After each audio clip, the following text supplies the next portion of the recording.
चमोली में Badrinath national highway पर पातालगंगा के पास बनाई गई सुरंग को खतरा पैदा हो गया है। 3 दिन पहले पहाड़ टूटने की वजह से भारी मात्रा में पत्थर टूटकर सुरंग को काफी नुकसान पहुंचा चुका है और आगे भी पहाड़ टूटने का खतरा बना हुआ है। इस जगह पर गाड़ियों को गुजरने में काफी दिक्कत हो रही है और अगर तेज बारिश होती है तो एक बार फिर से भूस्खलन भी हो सकता है। ऐसे में पातालगंगा के पास आवाजाही भी खतरनाक बनी हुई है। 2-3 दिन पहले ये मलबा आ रखा है और अभी तक आप लोग देख लीजिए, जितना ये एकदम छोटा जैसे चूहे का होल होता है ना, उस तरीके से इन लोगों ने यहाँ पे ये बिल टाइप का ओपन कर रखा है। तो अभी इसका ना तो सेफ्टी वॉल है ना कुछ है, ये ना मलबा ये साफ कर रखा है। अगर सडन इसको आगे से कुछ दिख भी नहीं रहा, हम लोग खुद गाड़ी चला रहे हैं तो आगे से कुछ दिख नहीं रहा है, इधर आते समय भी नहीं दिख रहा और उधर जाते समय भी नहीं दिख रहा। कितना खतरा बना हुआ? ये बहुत ज़्यादा खतरा है इसका। ये वाला जो पोर्शन है ना, ये हमारे गांव के सामने से है, बिल्कुल 100 मीटर। पिथौरागढ़ की धारचूला तहसील के कुलागाड़ में भारी बारिश होने से एक झील बन गई है। काली नदी के किनारे करीब 200 मीटर लंबी झील बन गई है। झील में पानी लगातार बढ़ रहा है। झील के बढ़ने से निचले इलाकों में खतरे की आशंका बनी हुई है। प्रशासन ने नदी के किनारे रहने वालों के लिए अलर्ट जारी किया है। बीते रोज कुलागाड़ क्षेत्र में भारी बारिश हुई थी, जिस कारण झील वजूद में आई है।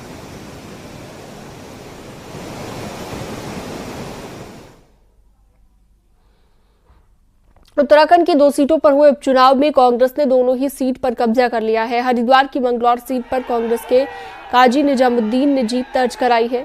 मंगलौर सीट पर कांग्रेस ने 422 वोट से जीत दर्ज की।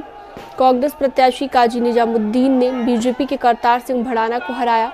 2022 में चुनाव जीतने वाली बीएसपी इस सीट पर तीसरे नंबर पर रही, जबकि 2022 में भी मामूली अंतर से हारने वाले काजी निजामुद्दीन इस बार मामूली अंतर से चुनाव जीते हैं। चमोली की बद्रीनाथ सीट पर भी कांग्रेस ने धमाकेदार जीत हासिल की। कांग्रेस के प्रत्याशी लखपत सिंह बुटोला ने बीजेपी के राजेंद्र भंडारी को 5224 वोटों से हराया। कांग्रेस के प्रत्याशी को 28,161 वोट मिले। बीजेपी के राजेंद्र भंडारी पहले कांग्रेस के ही विधायक थे, लेकिन उन्होंने कांग्रेस से इस्तीफा दिया था और इसी वजह से चुनाव हुआ था। लेकिन बीजेपी को और राजेंद्र भंडारी को बद्रीनाथ में बहुत जोर का झटका लगा। बीजेपी प्रत्याशी की करारी हार हुई है, जबकि कांग्रेस एक बार फिर से बद्रीनाथ सीट पर जीतने में कामयाब हुई।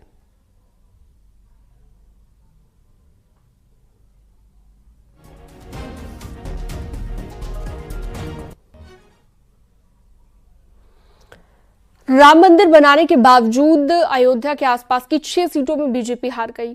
अभी बीजेपी हार की वजह भी नहीं समझ पाई तो बद्रीनाथ उपचुनाव में भी बीजेपी हार गई। इसलिए पूरे देश में बद्रीनाथ सीट के रिजल्ट की चर्चा है और अगला उपचुनाव केदारनाथ में होना है। देखिए,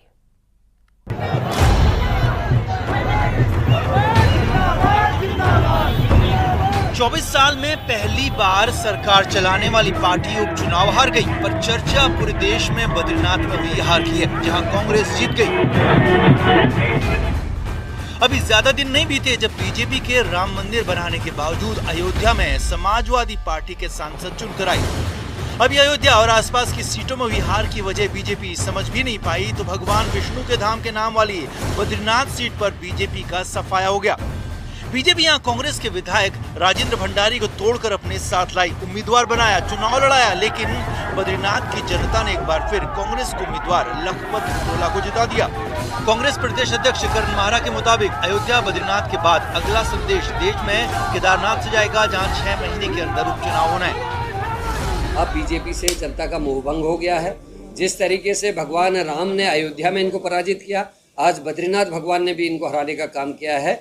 और क्योंकि इन्होंने सारे ऐसे काम किए जिसका बहुत बुरा असर पूरा पड़ा है। सनातन धर्म में जो बात शंकराचार्य जी ने कही उसकी अवमानना करना, बुद्धिजीवियों की बातों का अवमानना करना, उसके लिए इनको भगवान राम ने अयोध्या से पनिशमेंट दी। और आज बद्रीनाथ ने भी हराकर भारतीय जनता पार्टी को साबित कर दिया कि ये गलत रास्ते पे हैं। अब भगवान केदारनाथ की बारी है, क्योंकि केदारनाथ में 223 किलो की चोरी का इल्जाम लगातार लोग उठा रहे थे। उसके बावजूद भी बीजेपी की सरकार के पास उस पर जांच बैठाने तक का समय नहीं था। बीजेपी बद्रीनाथ सीट जीतकर हिंदुत्व का बड़ा संदेश देना चाहती थी और इसके लिए कांग्रेस से भागकर आए राजेंद्र भंडारी को टिकट भी दिया, लेकिन अयोध्या के बाद बद्रीनाथ में भी बात बिगड़ गई। बद्रीनाथ उपचुनाव में दिन रात जुटे कांग्रेस नेता गणेश गोदियाल का कहना है कि बद्रीनाथ से संदेश गया है कि भगोड़ों को टिकट देकर विधायक बनाने वाली राजनीति नहीं चलने वाली। तो क्या बीजेपी का हिंदू हिंदू कहकर चुनाव जीतने का फॉर्मूला फेल हो चुका है? वास्तविक रूप में यह चुनाव विकास का नहीं बल्कि ये चुनाव संकेत और संदेश और सुचिता का चुनाव होना चाहिए। मैंने ये अपील की थी और लोगों ने इस बात को माना। मैं धन्यवाद देना चाहूँगा। उत्तराखंड की राजनीति जिस प्रकार से नेताओं के चुंगल में फंसते हुए आम लोगों को ठगने की राजनीति हो गई है, बद्रीनाथ से मतदाताओं ने संदेश दिया है कि हम इस प्रकार की राजनीति को पसंद नहीं करते। पीरान क्लियर से लगा हुआ मंगलौर जहां मुस्लिम है और बद्रीनाथ जहां हिंदू है, जब बद्रीश भगवान का मंदिर है। आप हिंदुओं के भी नहीं हो पा रही बीजेपी, ना मुसलमानों की। ऐसा नहीं है। अभी लोकसभा चुनाव में हमको 8000 वोट वहां प्राप्त हुए, इसलिए इस प्रकार का समीक्षा करना कोई बहुत नहीं रहता। मैंने कहा कि जिस प्रकार सारे दलों ने मिलकर और एक रणनीति के तहत इस प्रकार की स्थिति बनाई, उसमें कहीं ना कहीं हमारी चूक रही है और भविष्य को ठीक करेंगे। साफ है कि भगवान राम की नगरी के बाद जो संदेश वोटर ने दिया है वो पूरे देश में गया और देश में इस संदेश ने कहीं ना कहीं बीजेपी की चिंता जरूर बढ़ा दी है। और अब अगला उपचुनाव केदारनाथ सीट पर होना है, जिसकी पहचान पूरी दुनिया में है। चमोली से नितिन सेमवाल के साथ दीपांकर भट्ट, न्यूज़ 18 देहरादून।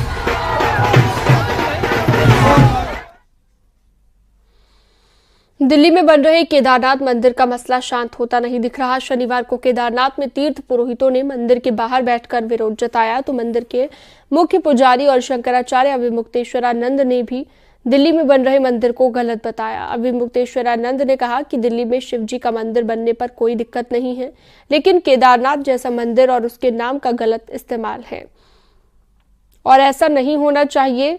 वहीं इसी बीच बीजेपी प्रदेश अध्यक्ष महेंद्र भट्ट ने कहा है कि इससे सरकार का कोई लेना देना नहीं है। जबकि 2015 में कांग्रेस नेता हरीश रावत ने मुख्यमंत्री रहते हुए मुंबई में बद्रीनाथ का मंदिर बनाया, वही मंदिर बनाने वाले ट्रस्ट ने फिर सफाई दी है।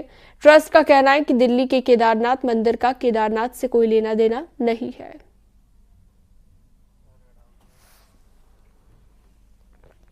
केदारनाथ धाम से एक वीडियो सामने आया है जो कि वायरल हो रहा है। यहाँ पर दो साधु आपस में लड़ रहे हैं, एक दूसरे के बाल खींचकर मारपीट हो रही है। बताया जा रहा है कि किसी बात को लेकर दोनों के बीच विवाद हुआ। भीमशिला के पीछे का ये वीडियो, हालांकि बाद में मामले को शांत करा लिया गया।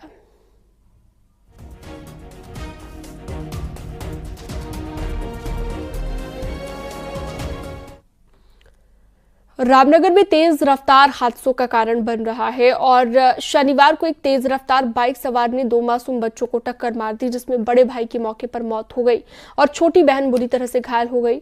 घटना सांवलदे के बवलिया चौकी के पास की है, जहां पर दोनों भाई बहन पानी लेने गए और उसी दौरान काशीपुर नंबर की एक तेज रफ्तार बाइक ने उन्हें टक्कर मार दी।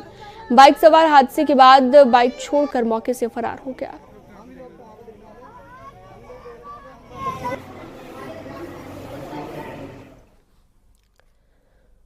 हल्द्वानी में सड़कों के हालात बेहद खराब हैं। बरसात के बीच ये गड्ढे यहां की तकरीबन हर छोटी बड़ी सड़क पर देखने को मिल जाएंगे।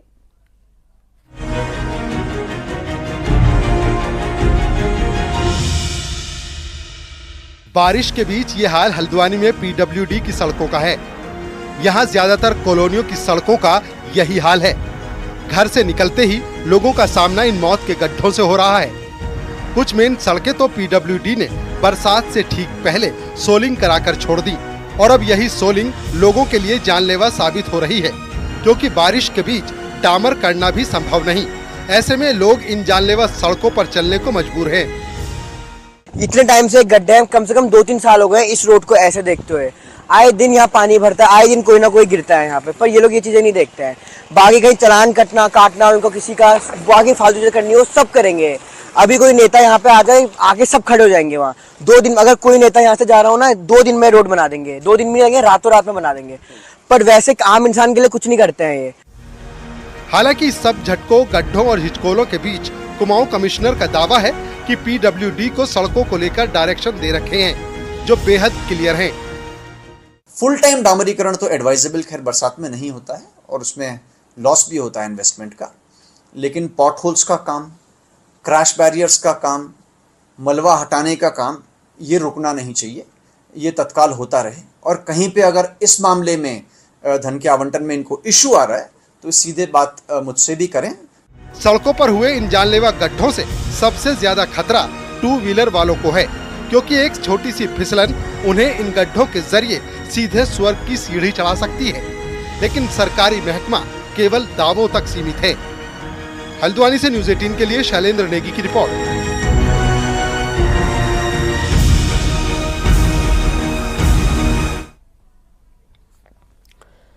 हरिद्वार में 22 जुलाई से कांवड़ मेला शुरू होगा। वहीं कांवड़ मेले की तैयारियां तेज हो गई हैं। कांवड़ियों को कोई दिक्कत ना हो, इस पर पूरा फोकस है। वहीं कांवड़ पटरी से जल्द की अतिक्रमण हटाया जाएगा। कांवड़ पटरी से शिव भक्त जाते हैं, ऐसे में वहां से अब अतिक्रमण हटाया जाना है।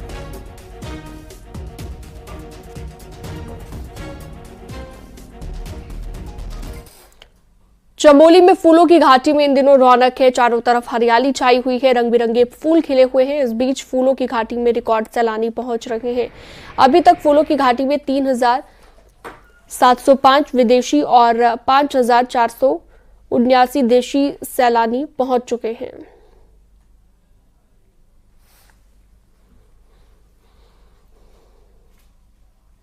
बद्रीनाथ धाम के मुख्य पुजारी रावल ईश्वर प्रसाद नबुंदरी ने अपना इस्तीफा दे दिया है। अब भगवान बद्री विशाल की पूजा नए रावल अमरनाथ नबुंदरी करेंगे।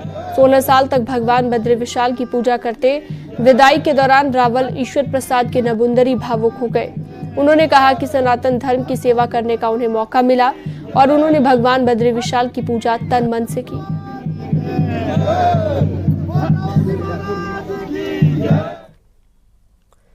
उत्तरकाशी के मोरी ब्लॉक में आषाढ़ मेले की धूम देखी जा रही है। इस बार कोट गांव में मेले का आयोजन किया जा रहा है, जिसमें बड़ी संख्या में ग्रामीणों ने साथ पर्यटक भी पहुंचे हुए हैं।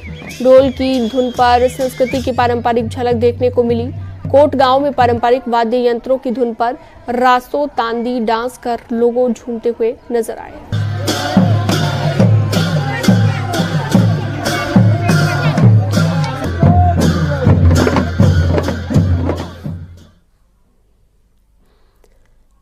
आर्थिक रूप से कमजोर बच्चों को भी अच्छे स्कूलों में पढ़ने का मौका मिले, इसके लिए शिक्षा के अधिकार के तहत निजी स्कूलों में 25% सीट रिजर्व की गई। मगर अल्मोड़ा में लापरवाही का आलम यह है कि सिर्फ 200 बच्चों को ही एडमिशन मिल पाया। एक रिपोर्ट देखिए।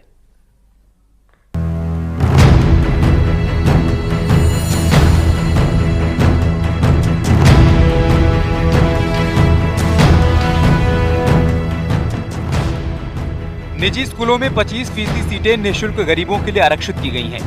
1211 बच्चों को अल्मोड़ा के 163 निजी स्कूलों में मुफ्त शिक्षा दी जानी थी, लेकिन 3.5 महीने बीतने के बाद भी सिर्फ 209 बच्चों को ही अधिकारी स्कूलों में एडमिशन दिलवा पाए। करीब 1000 से अधिक सीटें अभी भी खाली हैं। अधिकारी अब दोबारा विज्ञापन निकालकर निःशुल्क शिक्षा के लिए आवेदन मांगने का दावा कर रहे हैं। जनपद अल्मोड़ा के अंतर्गत 163 विद्यालय इसमें हैं, जिसमें सीटें 1211 है, 209 सीटें भर चुकी हैं। क्या प्रयास किया जा रहा है? अब नया विज्ञापन निकला हुआ है तो इसके अंतर्गत कार्रवाई की मांग। विपक्ष और शिक्षक नेताओं को शिक्षा विभाग को घेरने का मौका मिल गया। विपक्ष ने तो यहाँ तक कह दिया कि सरकार चाहती ही नहीं कि गरीब का बच्चा अच्छी शिक्षा ले। जैसी जानकारी प्राप्त हुई है, मेरी जानकारी के अनुसार प्राप्त हुआ है कि अभी भी हमारे उत्तराखंड के यहाँ पर अल्मोड़े में कई ऐसे विद्यालय हैं जो शिक्षा के अधिकार के मानक को पूर्ण नहीं कर रहे हैं कि 25% से बच्चों को पढ़ाया जाए, निःशुल्क पढ़ाया जाए करके। तो इसमें बहुत घोर लापरवाही है। जो निजी विद्यालय बच्चों को शिक्षा ग्रहण नहीं करवा रहे हैं, जो 25% से है शिक्षा के अधिकार के, तो उनके खिलाफ कार्रवाई होनी चाहिए। सबसे ज्यादा कारण वैसे सरकार को माना जाता है, क्योंकि सरकार का जो आदेश आया है उस आदेश के तहत इन्होंने क्या रखा है कि 31 मार्च 2024 से तक जिसको 6 साल पूरे हो जाते हैं, जबकि इससे पूर्व में जो एडमिशन किए जाते थे जो सितंबर के महीने तक किए जाते थे, सितंबर तक जिसको 6 साल पूरे हो जाते हैं उनका एडमिशन किया जाता था। हालांकि अधिकारी दावा तो कर रहे हैं, लेकिन सच्चाई ये है कि निजी स्कूल भी मुफ्त में पढ़ाई से पीछे हटते हैं और ऊपर से पिछले सालों का रिकॉर्ड भी है कि सिर्फ खाना पूर्ति हुई है। लिहाजा अल्मोड़ा में कितने गरीब बच्चों को एडमिशन मिल पाता है ये देखना होगा। न्यूज़ 18 के लिए अल्मोड़ा से किशन जोशी की रिपोर्ट। अल्मोड़ा में राज्य सिविल सेवा परीक्षा 2024 के लिए अल्मोड़ा और रानीखेत में 12 परीक्षा केंद्र बनाए गए हैं, जिनमें 3,881 अभ्यर्थी परीक्षा देंगे। परीक्षा केंद्रों में सुरक्षा के पुख्ता इंतजाम किए गए हैं। वीडियोग्राफी भी की जा रही है। इसके साथ ही केंद्रों पर सेक्टर और जोनल मजिस्ट्रेटों की नियुक्ति की गई है।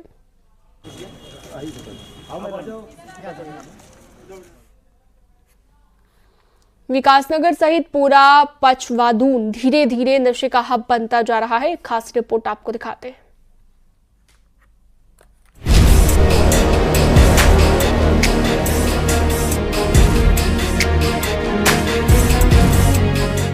एजुकेशन के हब के रूप में मशहूर देहरादून के पचवादून क्षेत्र का युवा इन दिनों नशे के आगोश में जा चुका है।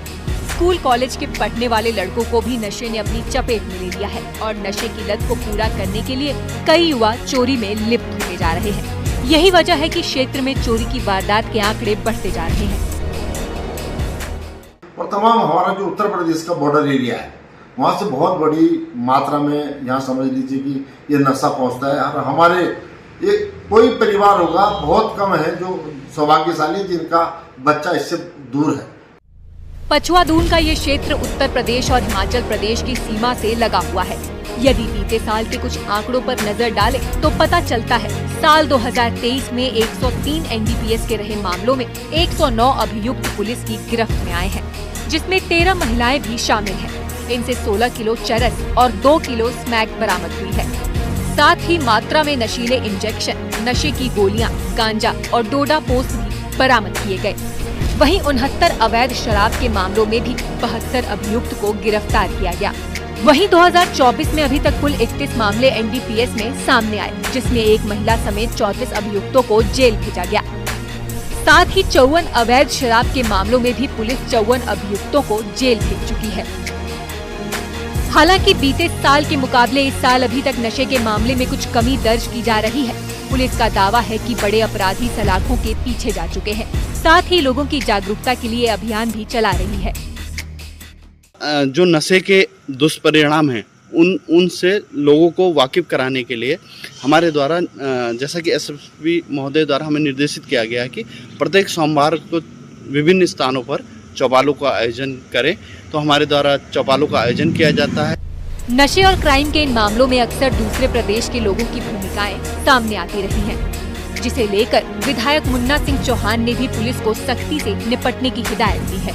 नशे में कुछ कमी के बावजूद पचवादून की शांत वादियां कैसे इतनी जल्दी नशे के बड़े हब में तब्दील हो गई, ये सोचने वाली बात है। बहरहाल अब पुलिस के सामने नशे पर तेजी से काबू पाने और राज्य को 2025 तक ड्रग्स फ्री बनाने की चुनौती है।